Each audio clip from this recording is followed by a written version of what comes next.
Assalamualaikum warahmatullahi wabarakatuh. Perkenalkan, nama saya Rifki Alpariski. Saya dari Stikes Ahmad-Dahlan Cirebon, Prodi D3 Keperawatan. Saya akan membahas tentang dampak korupsi.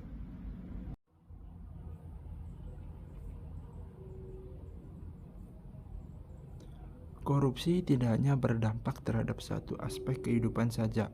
Korupsi menimbulkan efek domino yang meluas terhadap eksistensi bangsa dan negara. Meluasnya praktik korupsi di suatu negara akan memperburuk kondisi ekonomi bangsa. Misalnya, harga barang menjadi mahal dengan kualitas yang buruk. Akses rakyat terhadap pendidikan dan kesehatan menjadi sulit. Keamanan suatu negara terancam, kerusakan lingkungan hidup, dan citra pemerintahan yang buruk di mata internasional, sehingga menggoyahkan sendi-sendi kepercayaan pemilik modal asing. Krisis ekonomi yang berkepanjangan dan negara pun menjadi semakin terperosok dalam kemiskinan.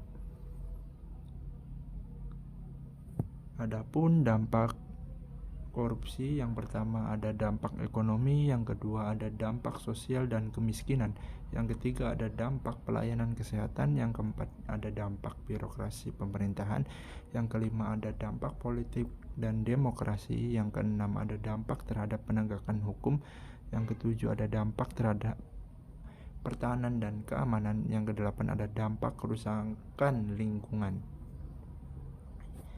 Yang pertama ada dampak ekonomi. Contoh-contoh dampak ekonomi yaitu hubungan antara korupsi dan ekonomi memiliki korelasi yang negatif dengan tingkat investasi, pertumbuhan ekonomi, dan pengeluaran pemerintah untuk program sosial dan kesejahteraan. Terus ada lesunya pertumbuhan ekonomi dan investasi, penurunan produktivitas, rendahnya kualitas barang dan jasa bagi publik, menurunnya pendapatan negara dari sektor pajak, meningkatnya hutang negara. Lalu ada dampak pelayanan kesehatan. Yang pertama ada perangkat medis yang dibeli dalam proses korupsi berkualitas buruk. Yang ketiga ada pelayanan purna jualnya juga jelek dan tidak presisi. Yang ketiga ada obat yang pembeliannya mengandung unsur korupsi, pasti keampuhannya dipertanyakan.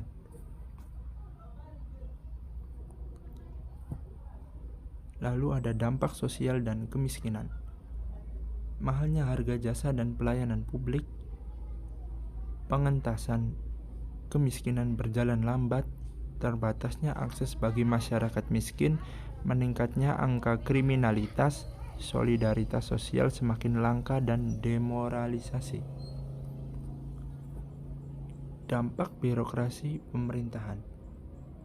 Yang pertama ada matinya etika sosial politik, yang kedua ada tidak efektifnya peraturan perundang-undangan, yang ketiga ada birokrasi tidak efisien. Dampak politik dan demokrasi. Munculnya kepemimpinan yang korup, hilangnya kepercayaan publik pada demokrasi, hancurnya kedaulatan rakyat. Dampak terhadap penegakan hukum. Yang pertama ada fungsi pemerintahan mandul, yaitu tajam ke bawah dan tumpul ke atas. Yang kedua ada hilangnya kepercayaan rakyat terhadap lembaga-lembaga negara. Dampak terhadap Hankam. Yang pertama ada kerawanan Hankamnas, yang kedua ada lemahnya garis batas negara, yang ketiga ada menguatnya sisi kekerasan dalam masyarakat. Dampak kerusakan lingkungan. Yang pertama ada menurunnya kualitas lingkungan, yang kedua menurunnya kualitas hidup. Hanya hati nurani yang bisa menghentikan seseorang untuk berbuat korupsi. Mau tidak mau, suka tidak suka, siap tidak siap, masa depan akan datang dan generasi muda akan menerima estafet kepemimpinan.